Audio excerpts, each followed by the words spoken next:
Greetings, everyone. This is Lucian Vâlsan, broadcasting from Cluj-Napoca, Transylvania. Not as always, I am not here with Mr. Jon Gunnarsson from Deutschland because he's busy, but I am here with the head of AVFM in Finnish, Mr. Lauri Mertaranta, and of course with our radio producer, Mr. Huff, broadcasting from the US, making sure everything works just fine and sitting in the background. Hello there, Lauri. Hello. How are you? Well, I'm doing fine, considering the fact that I was a lazy motherfucker and didn't prepare myself for this interview. But nevertheless, I think we'll fare just fine. Oh, and by the way, we have fabulous weather here. How about your end on weather? Well, it's fabulous if you like rain. Ah, This place is a rainbow capital around here. I mean, rain capital. that sucks. That really does suck. We've been spared of rain here in Upper West Romania, and 2 hours ago when I went downstairs to buy more cigarettes, there were plus 15 degrees in Celsius, very decent, considering we're getting closer to the end of October. Soon enough, we'll probably have 2 meters layer of snow. That's going to suck. But until then, I'm enjoying the weather. Right, so let's get to the topic at hand and the reason why we're keeping everyone busy listening to this very random podcast. So, to the extent that you can tell to the AVFN community a thing or two about yourself. Thing or two about myself. Well, I am Lauri Mertaranta. I decided about a year ago to become active at AVFM after the incident with the honey badgers, where Alison Tiemann and the others were fined for saying wrong things about feminism, and that got me so angry that I decided to come and become active and do something in Finland as well. And since then, I have written about 10 articles, translated another 10 from AVFM English to Finnish, and now I am looking for new Finnish language speakers who can write something as well, so that I don't have to do this all it alone.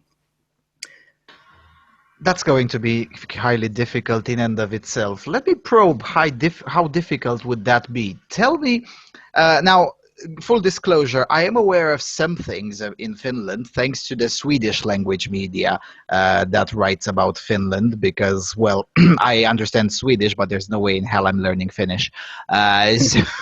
So I'm aware of a thing or two, but I'm definitely much more in the dark than you are. So tell me, how is feminism, first and foremost, viewed in Finland and in the Finnish-speaking areas of Sweden, and how and more broadly, how gynocentric the Finnish culture is?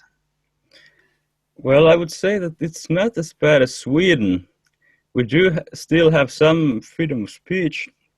I mean, it really depends on who you ask. The feminists in Finland always complain that feminism is a dirty word, but in my opinion, yeah, it should be. But many people in Finland, even though not feminist, they seem to be quite gynocentric. So in that sense, Finland certainly has its own problems with feminism. And we have a small party, the Swedish People's Party, that brings this madness from Sweden to Finnish as well, together with the multiculturalists, the Red Greens. So we have our own problems, but they're not nearly as bad as in Sweden. Well, in fairness, nobody's really as bad as Sweden.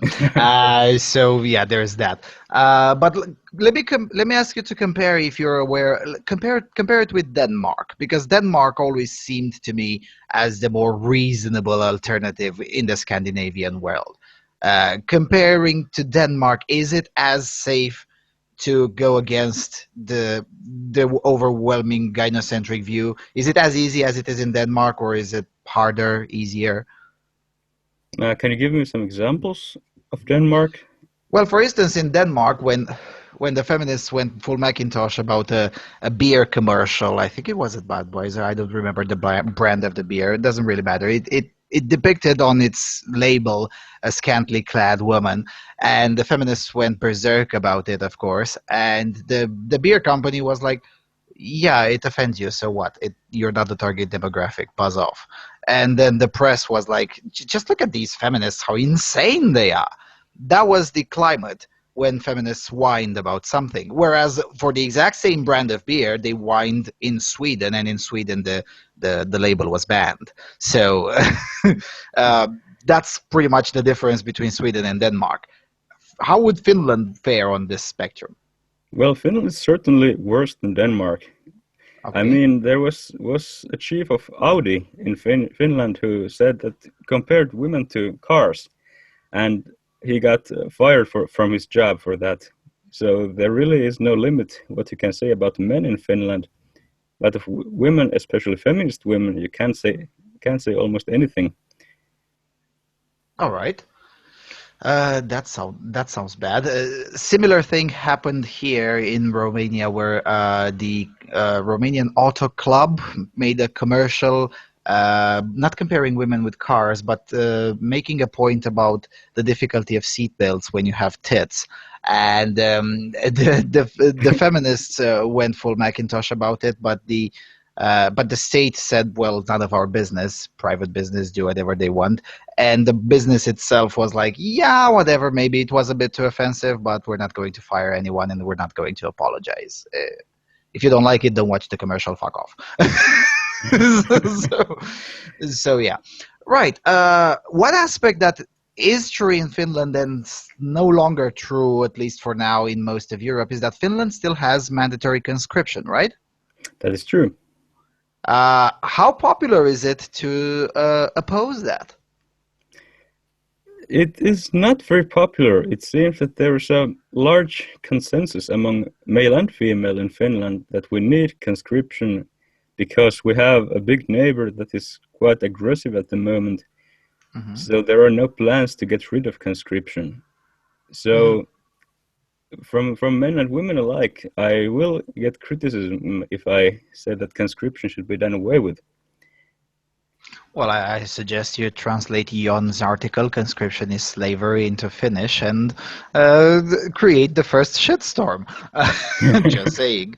And if they don't like it, they can call Jon and curse him for writing it. I'm only half joking. Would one enter into severe trouble for opposing this? Because from what I've gathered, both from yourself in other private discussions and from other people who have lived in Finland for certain periods of time, conscription in Finland seems to be something like circumcision in Israel. You just don't argue against it. Is that a fair assumption or a fair assessment, or maybe I'm pushing it too hard? I am not sure. I have actually tried to find out. In the 70s, there were people who argued against conscription, and some of them were sent to jail, some of them were fined, but then the president pardoned them, so they didn't really have to suffer so much for it. Mm-hmm. Today, I assume that there would be little to no consequences if I, for example, start advocating total objection. Mm-hmm. But there would certainly be social consequences. Lots of people would not like it. Mm-hmm. But I don't think I would be sent to jail for it. Mm-hmm. I mean, it is a crime probably to advocate against it. No, go ahead, please. I'm listening. Yeah, it is a crime probably. I asked the Total Objections League in Finland, and he was of the opinion that there would probably be no consequences, no legal consequences at least. Mm-hmm. So I guess there is some sort of organization. If you mentioned Total Objections, is that an organization or a group or something? Yeah, it's an organization. They have a hotline where you can ask questions about going to the army or going to the civil service or being a total objector, and they will give some professional advice. Mm-hmm, mm-hmm. Do you have any idea how many of the men, because I presume it's male only conscription, it's not women are not forced to endure such thing, right? Correct. Right. So do you have any idea how many of the men try as best as they can to either avoid it altogether as legal as possible, or just go to some sort of civil service instead of actually having to go through training in the beyond the polar circle? I mean, I have heard statistics that about 3/4 of men go to the army, and the rest either go to civil service or they get freed from it altogether. And to be precise, not only women are exempted from service in Finland, but also Jehovah's Witnesses and men living in Åland, in this island between Finland and Sweden. So What's so special about the Åland area? it receives special treatment because it used to belong to Sweden, but the League of Nations decided 100 years ago that it should belong to Finland. And since then, Finland decided that in exchange, they wanted to give Åland some special treatment so that they wouldn't want to go back to Sweden, even though most of them speak Swedish and they don't feel Finnish at all, I think.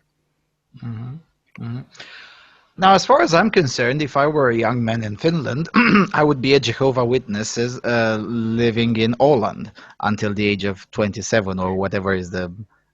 by the way, what is the cutoff point? What is the oldest age from which point on the state will leave you alone? 28. You have to perform your duty at the end of 28, and if you haven't done it, then you're free. Right.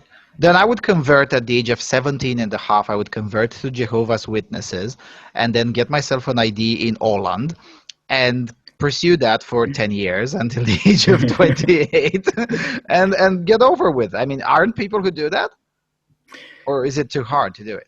Because I think converting to Jehovah's Witnesses isn't really that hard. I'm not sure about Jehovah's Witnesses. That might be the harder part, because you would probably have to get some certification from an elder that you are actually practicing Jehovah's Witness, and I don't have very high opinions about that particular sect. Neither do I, but still, I mean, the alternative is worse. Yes, I have to agree with that, but going to Åland is probably the easier way to do it. Or you can get yourself a doctor's note that you have some physical or mental problem. That is also possible, also ground for exemption. That's what most people would do back in communism here. By the way, military was mandatory both for men and for women back in communism. Surprisingly, after communism fell, it remained mandatory only for men until 2005, when it was finally dealt away with. The same thing would apply. Everyone would just try their best to find a willing doctor or a bribable doctor to give them some sort of fictitious disease that they allegedly suffer from and thus cannot perform into the mandatory conscription service. Now, question, if you know, how difficult is this service? Because I always like to ask these kinds of questions, because these are issues that are still quite common in Europe, particularly the closer you are to Russia, the more common they are.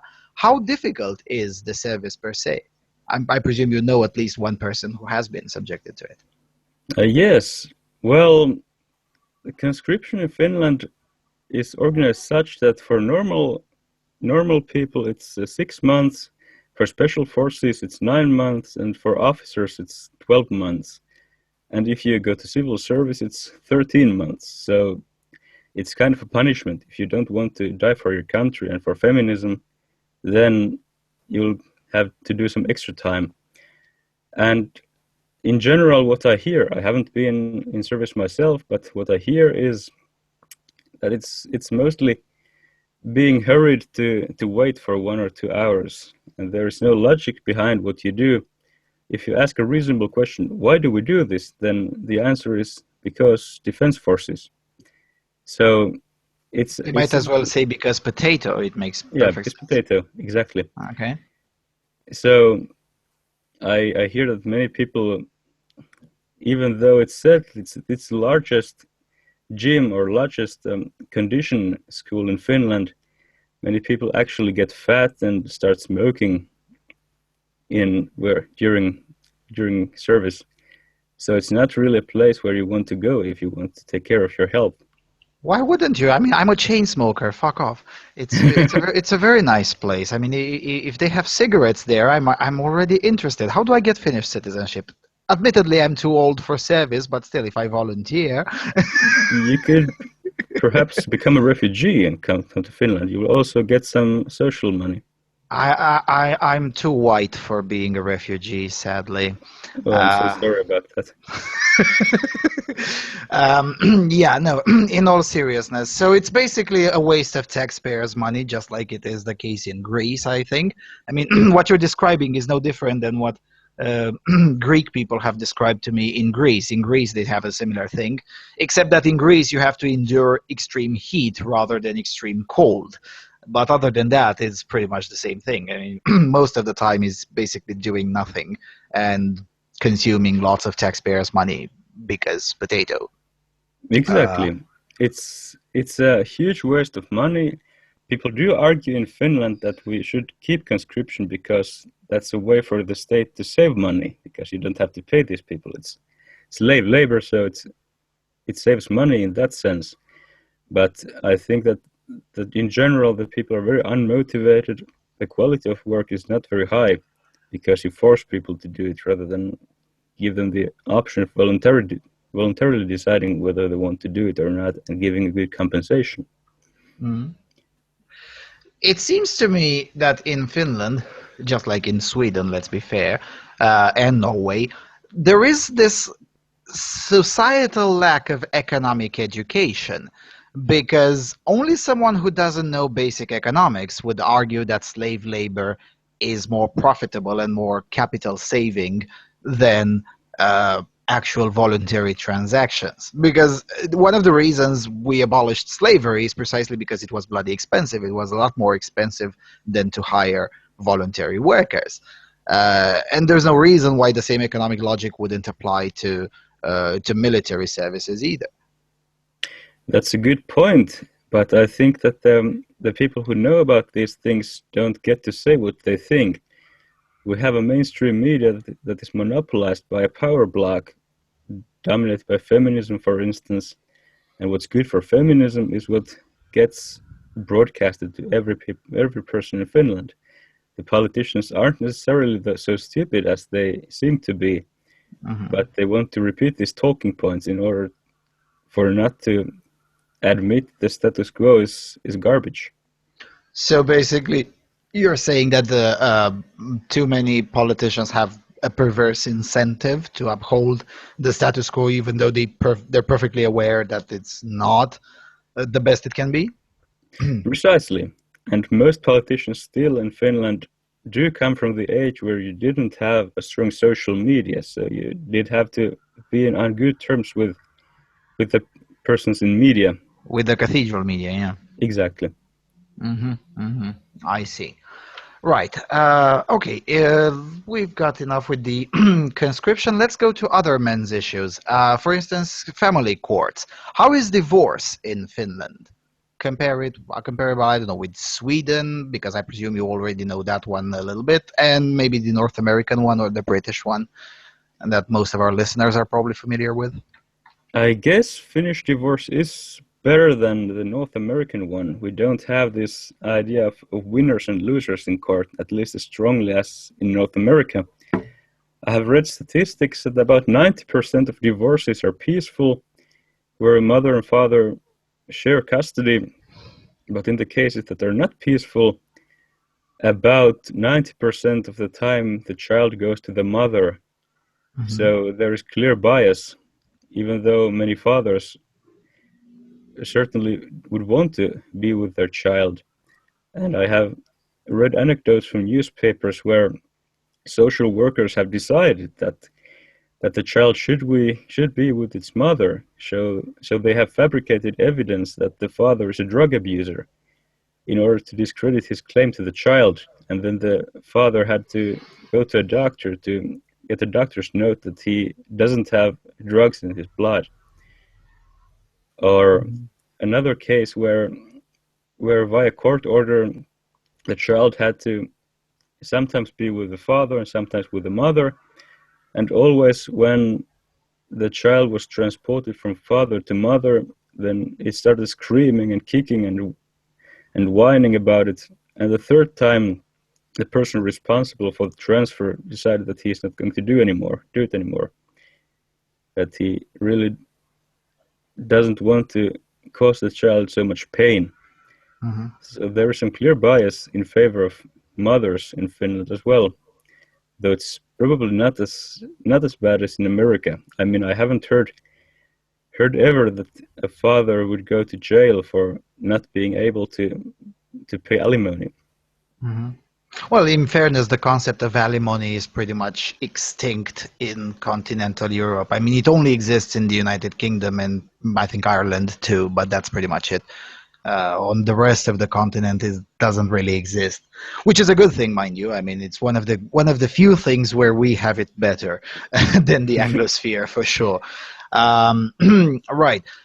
Are there any punishments for the social workers found to have fabricated evidence? Is there any recourse for the parent, in our case the father, who has been mistaken, who has been wronged by a social worker? I highly doubt that. I don't hear of any cases where a social worker has been punished for that. I mean, the worst thing that would happen probably is that they get a notice, a slap on the wrist. They shouldn't do it again. They shouldn't again lie that the father has been a drug abuser, but no real punishment. I really don't think so. That was the case here in Romania too until 2014, when out of certain miracle, because there was no activism of any kind in that direction, just suddenly a member of the parliament woke up and said, wait a minute, this is garbage, and introduced several extra punishments for social workers who lie. Now, admittedly, the law was never applied, but suddenly the level of lies by social workers miraculously dropped. Oh, that's a surprise. Yeah, that was a total surprise for me when I read about it in the newspaper. I was like, hold on a second, nobody actually said anything about this. It was a very rare moment of clarity and sanity, which probably will not happen again for another 100 years. But, but nevertheless, it should definitely be appreciated while it lasted. Now, we have to admit, though, that there are certain issues, certain men's rights issues that simply do not exist in neither in mine nor in your neck of the woods. For instance, circumcision. I mean, circumcision, as far as I know, in Finland is virtually unheard of. That is true.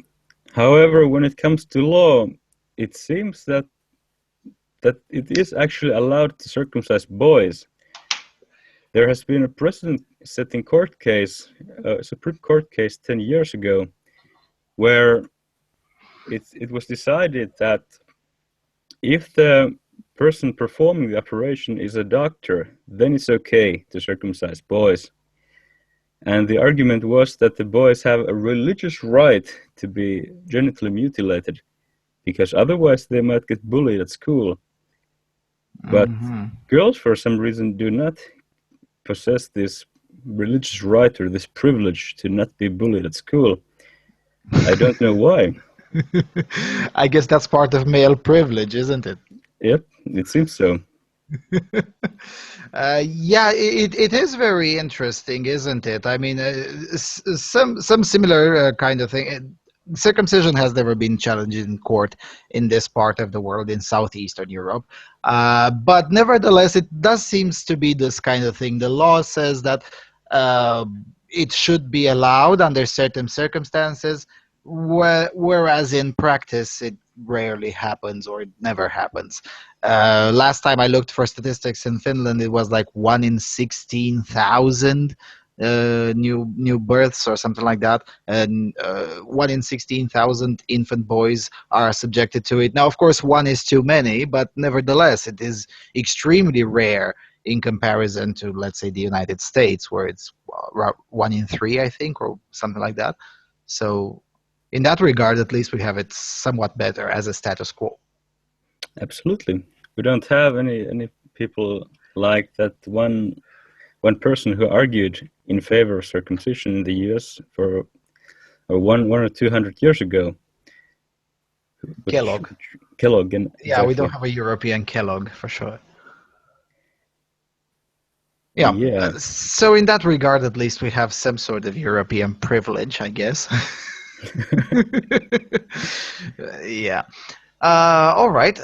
Let's look at some other issues. For instance, suicide. Now, Finland is one of those countries with high suicide rates, and it stands to reason that most of the suicide victims are indeed men. Are there any efforts to tackle that in any way, either by states or either by the government or by the various private NGOs? I haven't heard of anything. I mean, the best thing that comes even near that is blaming men on the suicide. They drink too much, they smoke too much, they are too aggressive, and they should be more like women. That's the best effort I hear in the direction of helping men with suicide. Or if they have a domestic violence problem, then it's always the man who gets blamed, and he should go to therapy for stopping being such a brute.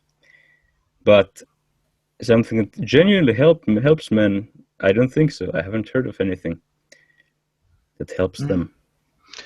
Yeah, well, I'm looking here at the world table of suicide, and the country with the highest suicide rate in Europe is Hungary, but the second is Ukraine, and third is Finland. Fourth is Belgium, for anyone who's curious about that. But what's interesting is the difference between the male and female suicide rate. I mean, the male suicide rate is 22.2 per 100,000, whereas for women is 7.5. So it's 3 times more. I find it hard to believe that it is. I mean, this argument that, oh my God, men drink too much or they smoke too much. Well, look, the county I come from is a county where there is no such thing as non-smokers, and drinking is the second or the third biggest per capita in the world, only second to Belarus and certain areas of Russia. Yet for some reason it has one of the lowest suicide rates in the region. So maybe, just maybe, smoking and drinking don't really have so much of a trouble. Austria, for instance, is a country with very low suicide rates, and the country with the highest smoking rates on the continent, higher even than Romania, which is hard, by the way, but in any event. So this kind of argument is just garbage. Who said that they have to do anything with reality, these justifications? Right. But are there in Finland any sort of services that I know there are in many countries of Europe, including my own, such as, suicide hotline, things of that nature? Do such things exist in Finland?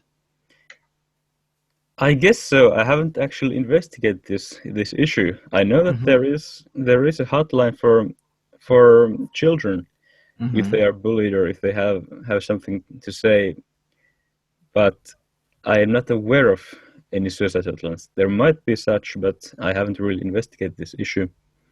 I see. Okay. Let's get to another issue, which I think it should be a little bit more pressing in very cold countries: homelessness. Is it the same trend? And now I have to admit I did not investigate that thoroughly myself, so I'm relying on faith here. Is it the same in Finland as it is in most of the world? That is to say, 75+% of homeless people are men? I strongly assume that to be the case. I mean, luckily we don't have that many beggars or homeless people in Finland as in many other places. Probably because we have such high healthcare and social services for people, so they don't have to live like that. But I would strongly assume that the vast majority of them are men. I haven't read statistics about that in Finland either. I see. Apparently, according to something that I'm reading here, there are roughly 8,000 single homeless people in Finland and 349 homeless families. That's quite a lot considering the total population. What I'm more interested in is whether the services that exist to assist homeless people, and I'm sure they do exist, do they practice gender bias like they sometimes do in Britain or in France?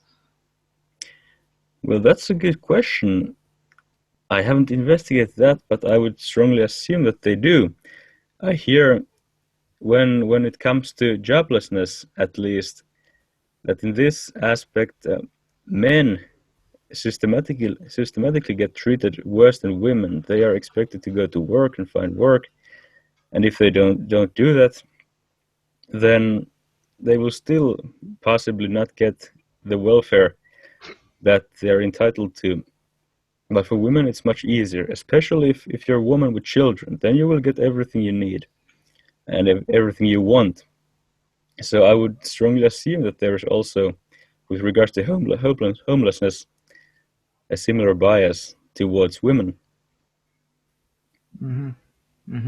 I see. The thing is that, and now I'm looking as you were speaking. I'm searching in Swedish and in English to find things about homelessness in Finland. And it's very interesting that unlike other, if I look for stats in Sweden, I do find that fairly easy. But in Finland, I'm not able to find statistics differentiated by statistics by sex. Basically, I'm not able to find that. Instead, I find praise from The Guardian, lessons from Finland, helping homeless people starts with giving them homes. Yeah, but they don't tell me what I'm interested in. So that's why I'm asking you. Because go ahead. They might indeed hide these statistics or not investigate these things because they just want to hide the problem that males are actually at the receiving end of this problem by far. Very, very similar to the wage gap myth, where the Finnish statistics agency simply compares men and women in full-time employment and then concludes that because women on average in full-time employment get 20% less money than men, then these statistics are used to justify the wage gap myth. And the statistics agency must know of this, but still they don't make better statistics. They don't differentiate, for instance, and especially how many hours men and women are doing, because like I said, they talk about males and females in full-time employment, but full-time employment is not a legal term that corresponds to any number of hours worked. So yeah, it can mean as little as 6 hours per day and as much as 12 hours per day. Exactly. They're both full-time employment, but they're obviously differently paid. Yeah, and when it has been investigated by a Finnish MRA, he found out that males indeed work 20% longer than females. And also when you take into account... I'm trying to be shocked. Oh, I too. So if only thinking about this one aspect, it would already perfectly explain this gap between males and females. But when you also take into account the fact that females live longer, they enjoy pensions for in average 18 years and males only for 12 years. So it's clear that women actually get more out of the system than men. Well, just like it is the case with anywhere in the developed world. Statistically, it's only men who pay taxes. I mean, it really is what it is, yes. Speaking of which, you mentioned retirement. I'm sorry for interrupting, but is it the case in Finland that men have a much higher retirement age, as in 60 for women, 65 for men, or something like that?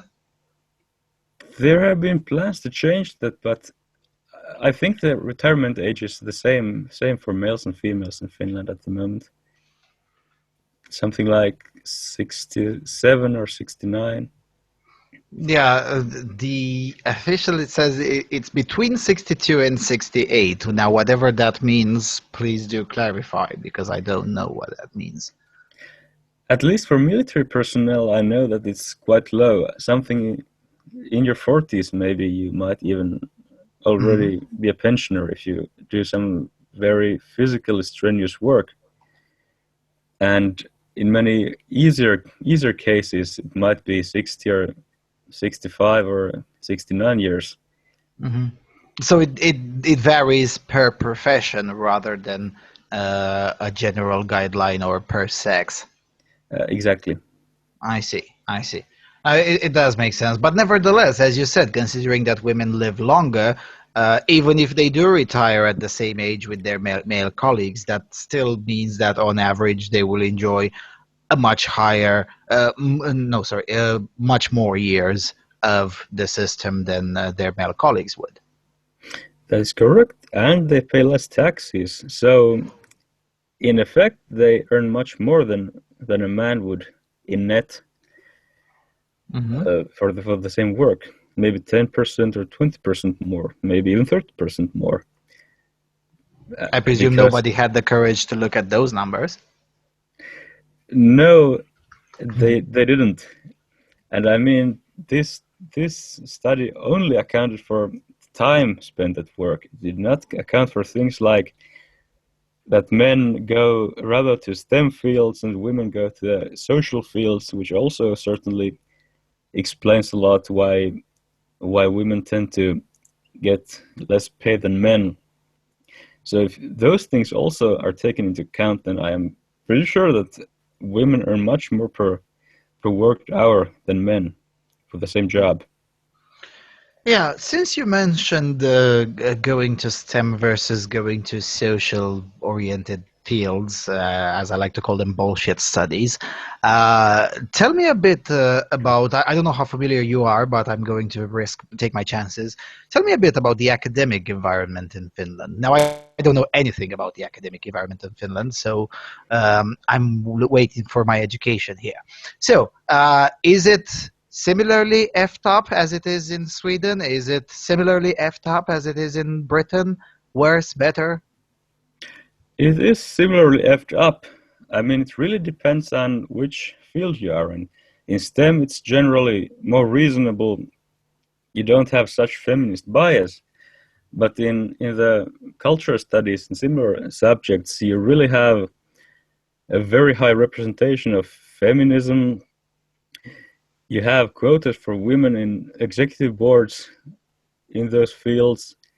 And I have heard of cases where a doctor a doctor said some nasty things or wrong things in his blog, and then he got bullied by his peers in academics, and he was in the cultural field or the social studies field. So there is a strong peer pressure to think in the same way as everybody else, especially in the social fields. And if you don't fit in, then people don't greet you. They will give you worse grades. They might try to make it more difficult for you to obtain your degree. So it really helps create this environment where everybody thinks that feminism is great, and there are no dissenting opinions to that, other than from people who are homeless and drink themselves to death and have not even been able to finish high school. I see.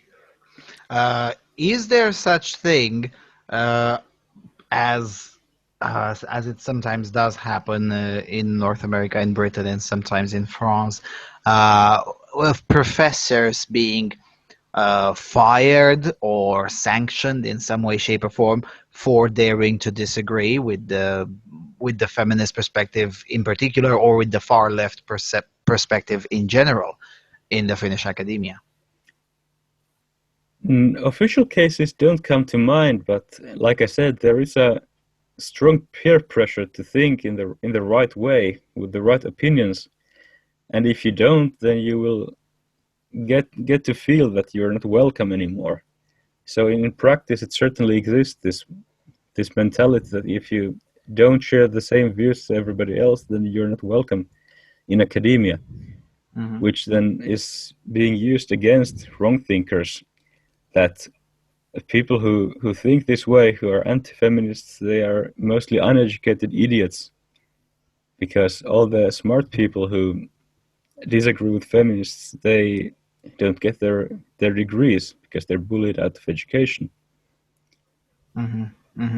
So I guess they only rely on on the power of conformity and groupthink rather than brute power as they do in other parts of the world, right? It seems so. I do, however, also remember a case where a police officer wrote on Facebook something critical of feminism, and then he got fired for the reason that he doesn't anymore have trust of the organization for being impartial. So there are some cases where people actually can lose their jobs for disagreeing with feminist dogma. Top kick. What I mean, so if one believes in the religion of feminism, then one is impartial. And if one is an atheist with regards to the religion of feminism, then one is not impartial. That's an interesting thinking right there. Amazing. Right. Since we okay, so going lower than the institutions of higher indoctrination or higher education, whatever, going lower than that, going to high school and middle school or gymnasium or whatever, how is it called in Finland? Middle school, something like that it should be. Elementary school? Okay, elementary school. So basically the K-12, from the first grade to the graduation of high school. How strong is the misandric bias in that kind of environment? And I'm asking particularly considering that way too many people wrongly consider, in my humble opinion, that the Finnish education system is so great that everyone should copy. I don't share that opinion, but nevertheless many people do. How strong is the misandric bias in there? The misandric bias is strong, and I would agree with you that the system is not as great as its reputation. It has been copied from the DDR, so I guess that's precisely why I don't think it's great. Yes. Yes, and just a few days ago, the Board of Education in Finland released a report called "Equality Work is a Subject that Requires Skill," which pretty much sums up the report, because, like you have with feminism, just some time ago, two Finnish feminists released a book where they taught people how to be a feminist and not to be an angry killjoy. And it seems that this sounds like an agitprop book, doesn't it? It does. And in a very similar fashion, it seems that equality work is a challenge that you have to do properly, and you have to be very skilled at it, because it's not fun, it's not useful, but you just have to do it. For instance, they gave an example that boys and girls should not be referred to by their gender, but rather with their first names. So if you make a queue or two queues, you can't divide them by saying that boys go to one queue and girls go to the other. But if you have a class of 30 pupils, then you have to reference everyone by their first name. You go to this queue, you go to that queue. So it's a very practical way of doing things, isn't it? Yeah, I have never been able to understand, although I do understand where it is coming from, but I've never been able to understand why basically local teachers end up subscribing to this nonsense. I mean, I do understand the ideologues who push this. They have a vested ideological interest in undermining the much more stable and old but nevertheless functional dynamic between the sexes. But I don't understand why local teachers end up subscribing to this nonsense. It reminds me of that thing in, I think it was in Norway, where they canceled a children's carnival at a kindergarten because because the children ended up having quote unquote gendered clothing. That is to say, boys dressed as superheroes and girls dressed as princesses. And apparently that was too problematic and triggering, so the carnival had to be cancelled. I don't understand, and maybe you can explain to me what makes a very a local low rank teacher in the far north of Finland subscribe to this kind of nonsense that is more or less specific to the city people, the liberal head in the ass city people in Helsinki, I guess, or in Lahti. What makes very low level teachers in the countryside subscribe to this kind of nonsense? What makes them tick?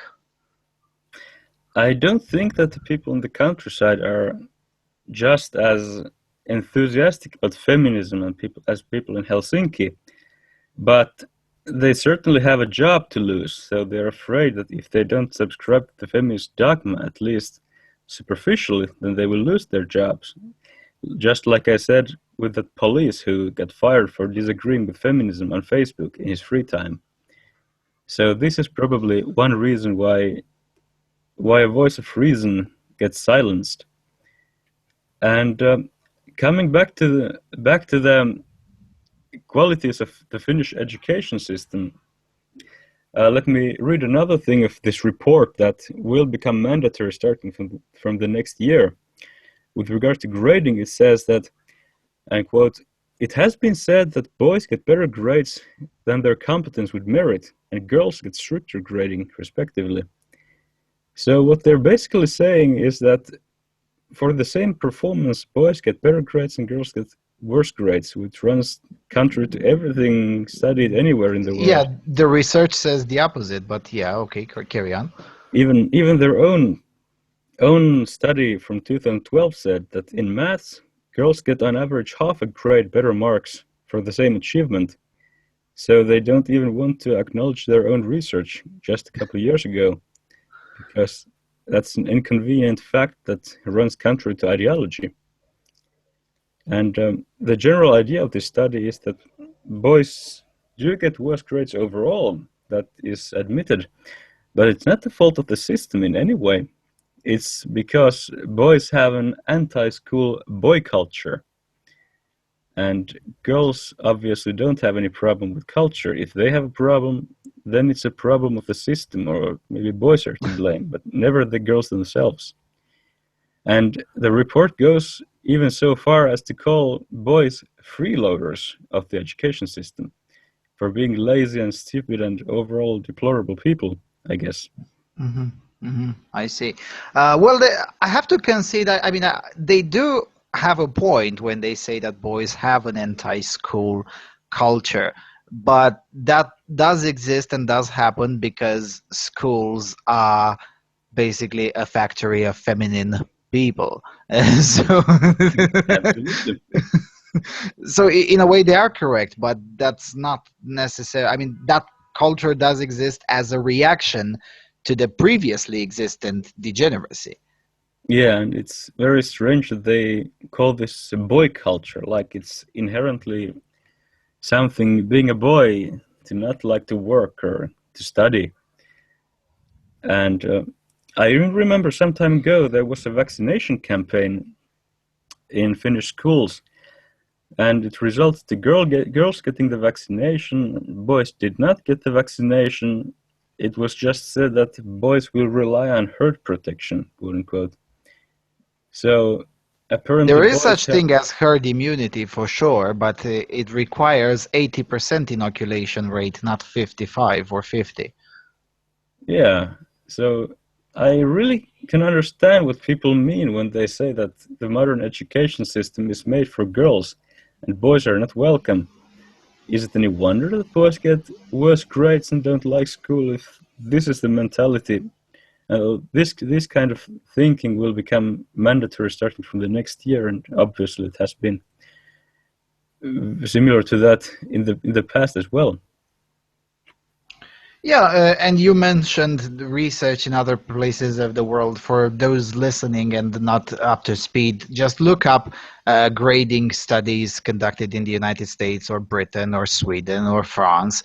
It is basically the case that female teachers in particular, they provide, they do practice most likely subconsciously, so it's not something that they necessarily do it because they're evil people. They just do practice subconsciously an anti-boy bias when they grade a test and they know that the test was written by a boy. Now that bias disappears once the teacher has no idea who the paper belongs to. So this kind of phenomenon has been observed anywhere from Japan to the far west of the United States and anything in between. So I would be quite surprised if that kind of bias doesn't somehow, for some reason, doesn't exist in Finland. I think it does, and that kind of reality, you can ignore it as they do in Russia, and they just don't push either feminism nor non-feminism. They just ignore. Or if you really want to address it, maybe that would be a starting point. Simply assessing that boys don't like school is not good enough. Now, speaking of which, is it the same case in Finland as it is in most of Europe, that the lower you go in the education, that is to say, preschool, kindergarten, primary school, that's where you have the most feminine environment possible? That is to say, over 70% of the teachers are women? Yes, I would say that. Certainly in kindergarten, as far as I remember, there were no male employees. They were all women. And when going up in the school system, there were more and more males, though never reaching 50%.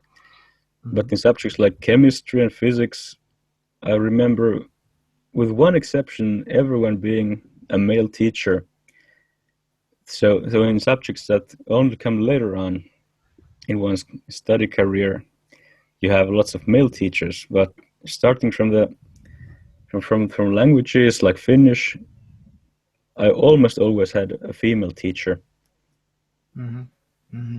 Yeah, it does seem to be a pattern, and I've studied. I haven't studied Finland, that's why I asked you. But I did study Sweden. I did study France. I studied, of course, my own country, Poland, and a few others. And it always seems to be this case when the child gets into the school.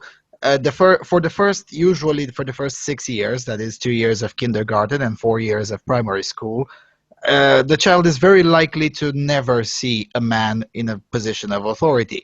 Now that changes somewhere around the fifth or sixth grade when more complicated topics emerge, such as mathematics, chemistry, physics, and so on, where they get to see some male teachers too, but still way up to the end of high school, significantly in the minority.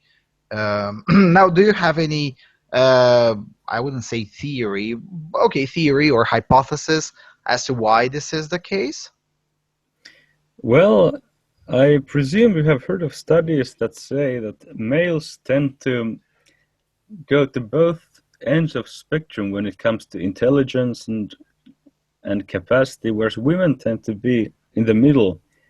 So I guess in order to be a kindergarten teacher or an elementary school teacher, it's okay to be an average person or a person of average intelligence, but when you go to harder subjects like chemistry and physics or university professorship, then you need above average intelligence, in which men are overrepresented. So this might be the reason why men tend to be found in there. Another explanation could be that males are more interested in high pay than women, because if they don't have a high pay, then they're regarded as losers and nobody will want to marry them. So they need to do that, as opposed to women. Women can be kindergarten teachers and be fine with it, be happy with their lives. So that might be a reason why females often tend to be at the lower stages of the hierarchy. Mm-hmm. Yeah, I guess this could be explained through the what's it called again? The greater male variation hypothesis, or although now considering the amount of evidence, we should probably call it the greater male variation theory. That is to say that when it comes to intelligence, there are more male idiots than female idiots, but it applies the other way around too. There are way more male geniuses than female geniuses. So you have men at the top, men at the bottom, and women somewhere in the middle. And as you said, if you are to teach basic language skills to a bunch of 7-year-olds, most women would probably qualify. Whereas when it comes to teaching highly advanced chemistry or mathematics, most women would probably never qualify. Or put it the other way, when it comes to the pool of people that would qualify, it will always skew 80% plus to the male side of the divide. Absolutely. Plus, you also have to say that, especially in Scandinavian countries, you have this strong divide between social subjects and STEM subjects, where males tend to go to the STEM subjects and women to the social subjects, and the social subjects like language tend to come to the kids in first grade or third grade, where STEM mostly comes later. I mean, mathematics comes, or basic calculus comes very early, but physics and chemistry only come in the later years of your elementary school education. Yes, indeed. Right. So we've established a little bit of an overview about what one can see in Finland. So now let's focus a little bit more on the work of AVFM in Finnish. What do you hope to achieve with the recent platform you just launched, other than, of course, getting a few more colleagues in your team? Well, there are both legal and cultural things that I want to achieve. The ending of conscription, either ending of conscription or its advancement to women as well, would be one thing, one very clear legal thing, whereas I would prefer ending conscription completely and having Finland have an army of motivated soldiers that are paid accordingly. That is one thing. Another thing is paternity. So if you have sex, consent to sex cannot mean consent to fatherhood, just like it doesn't mean consent to motherhood. And that's another legal issue that certainly needs to be tackled. But also a very big problem is the culture of misandry that Finland has, just like every other country in the world has. And this is maybe even more important, that we get rid of this idea that males are disposable, males can go die to wars, whereas women do not have to do this. Males can be blamed for everything. Males can be said to have no empathy. This is something that you can hear from feminists in Finland, and they can appear in shows and get taxpayers' money for promoting this kind of misandry. And it needs to stop. We need to have a greater consciousness in Finland and abroad that it's not okay to say just anything you like about men and blaming them for everything and saying that every nice guy is a rapist in waiting. Or if a man compares women to cars in a jokingly manner, then he needs to be fired from his job. So I would say that the cultural problem is even bigger. We need to get this into consciousness that males and females need to be treated rather equal and fairly, because then it is much easier to change laws as well if there is great consensus what needs to happen. Considering that politics is downstream from culture, I would obviously tend to agree. Now, question, do you really think that you can indeed change the culture to the extent that you described? It's certainly a long process, but I think that it is possible to change people's minds to a great extent. I mean, there are biological differences between males and females, so it follows that they can never be treated completely like they're the same thing. But the problem that we have is not simply because we have biological differences or the different treatment of males and females, but a big part of this is this cultural misandry that feminism to a great extent is responsible for. So just because males and females are different doesn't mean that males should sacrifice their lives for the country and women shouldn't. So there are lots of things that you can indeed do, even though there are biological differences, but it certainly will take a long time to do this. Now, the reason I'm asking is I'm trying to establish how idealistic you are versus how cynical I am. Because I really don't think that, I mean, some aspects are just simply unchangeable, not just during my lifetime or your lifetime, but simply unchangeable, period. Not because they shouldn't be changed or because it wouldn't be a good idea for them to be changed, but it simply are unchangeable. For instance, if a war breaks out tomorrow, most of the volunteers will be men, regardless of how many cultural changes you have advocated way up to that point. It's just the way it is, and these kinds of things will not change anytime soon.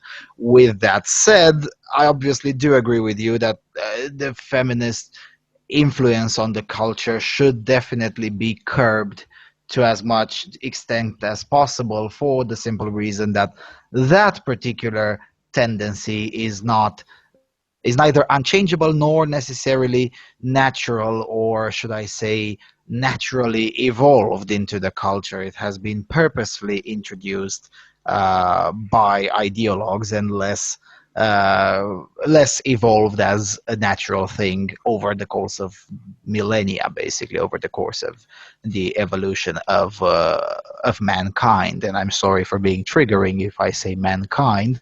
So deplorable. Yeah, I know. But then again, if I were in the business of saying popular things, I wouldn't be having this show. So there's that. So yeah. To be clear, I am not opposed to the idea that men primarily go to war as long as they are compensated for this behavior. It's a problem if we just assume that men are slave labor and that's okay and they shouldn't be paid for it. I think that, I mean, it's clear that men are physically stronger than women on average, so it stands to reason that it is only meritocratic and only efficient that males, first and foremost, fight in wars as opposed to women, but they need to get compensated for it. This is something that I have an issue with, not with male military forces per se. So your problem is with the outcomes, not with the not with outcomes per se, but about the lack of recognition for those outcomes. Exactly, with the lack of meritocracy, so to say. It used to be in the past, and I know I'm going to get in a lot of trouble for saying that, but I don't care. It used to be in the past that one of the reasons men were given the privilege of voting was precisely because they were willing to die for their country. And the only women allowed to vote were those who would volunteer for the military forces, whereas the rest of everyone else, that is to say physically incapable men and most of women, were not allowed to vote because, well, they weren't providing blood for their society. As far as I'm concerned, that's a much fairer system than the full egalitarian but not so egalitarian system. I mean, everyone gets to vote, but everyone makes different and radically different sacrifices and is subjected to radically different policies. It's certainly more meritocratic that the more you do for your country, the more the country will do for you.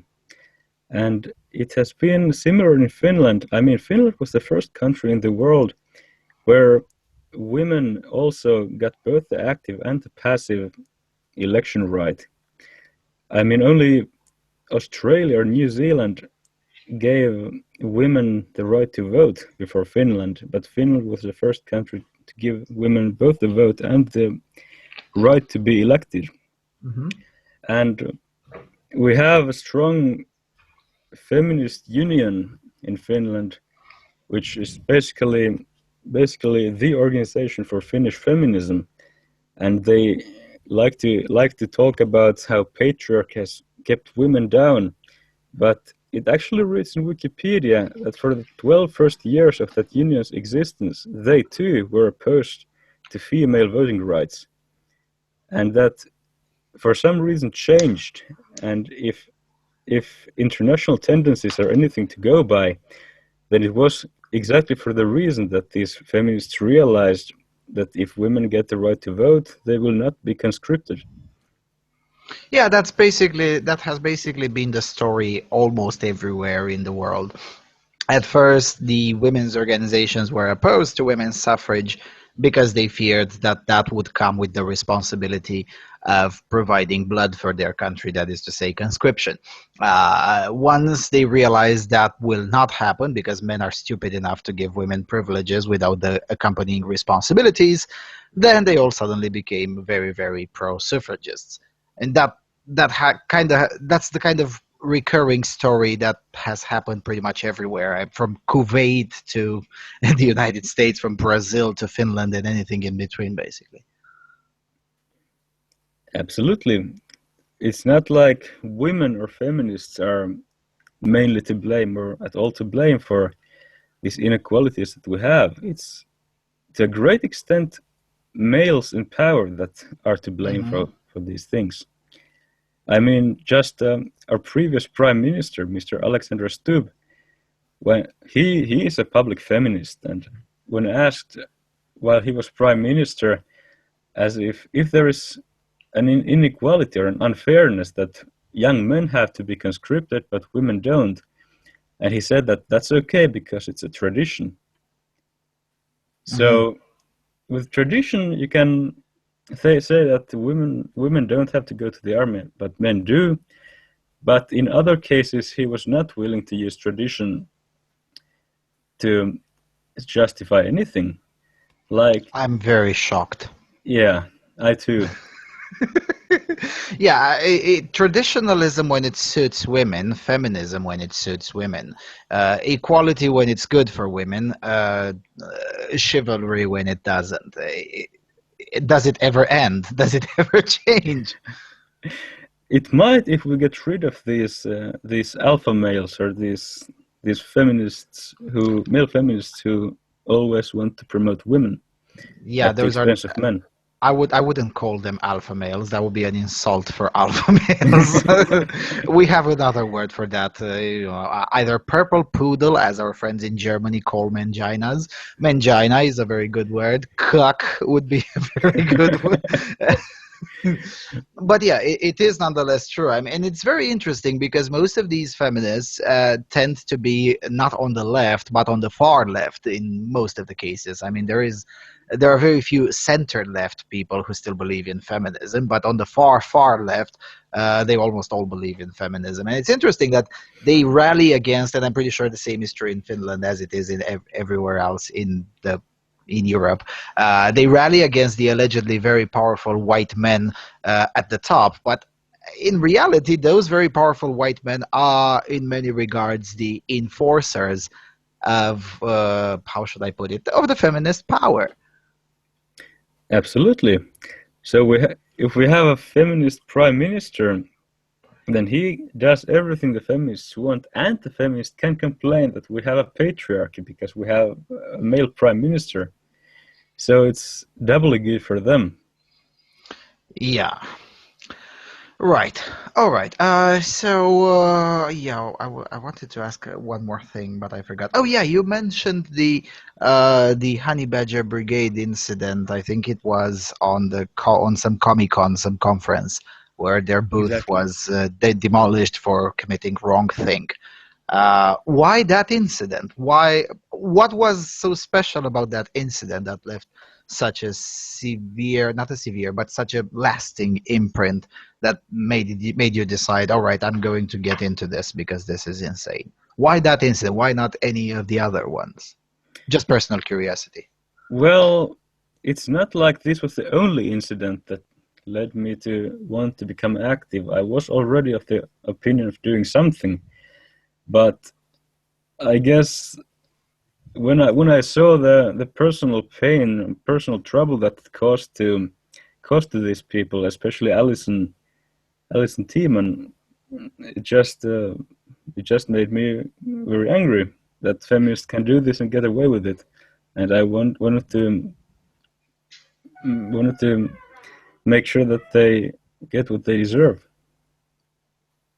Yeah, I see. It kind of makes sense, I guess. For instance, in my case, it was the incident with Warren Farrell back 4 years ago at the University of Toronto. Because I'm like, the hell I'm going to leave this cucks to say whatever the fuck they please without any answers. So and soon after that, no, actually, yeah, it's very soon after that I started this show basically, and it's been going 3.5 years strong. So yeah. All right, I think we've covered quite enough ground. For 1 hour and 10 minutes. Yeah, we're very good with that. So, is there anything else you would like to add before we wrap this thing up? I think we've covered all the topics pretty well. Right. Then I guess with that being said, we've been here with deplorable Lauri Mertaranta from Finland. Your avatar just kills me. Oh, I'm so sorry for the avatar. I guess it would be silly for me to ask if you had an American citizenship, who would you vote for? But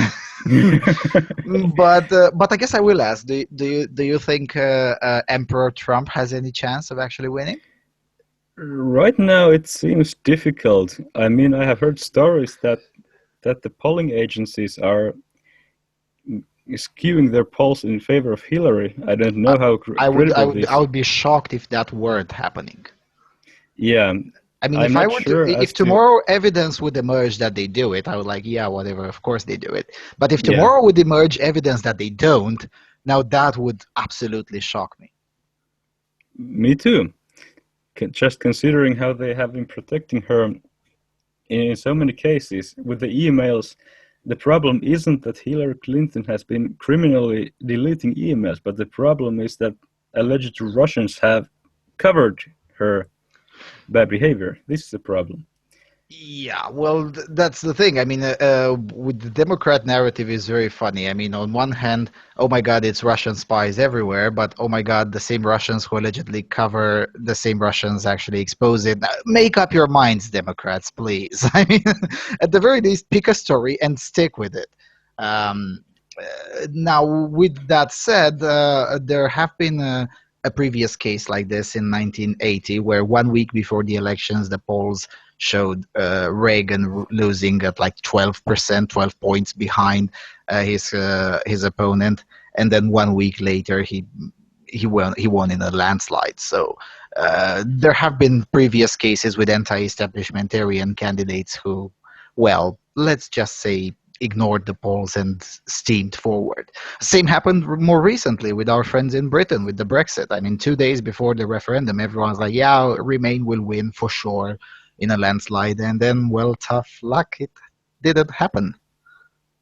And to a great extent, I think we have to thank our Nobel Peace Prize winner, Mr. Obama, for the Brexit win. So I guess he did actually earn his Nobel Peace Prize in retrospect. Eventually, after 8 years of hard work to lose it, yeah. All right. Then I guess we've been as controversial as possible, and I guess everyone who speaks Finnish should hop to fi.avoiceformen.com to read the FTSU message in Finnish.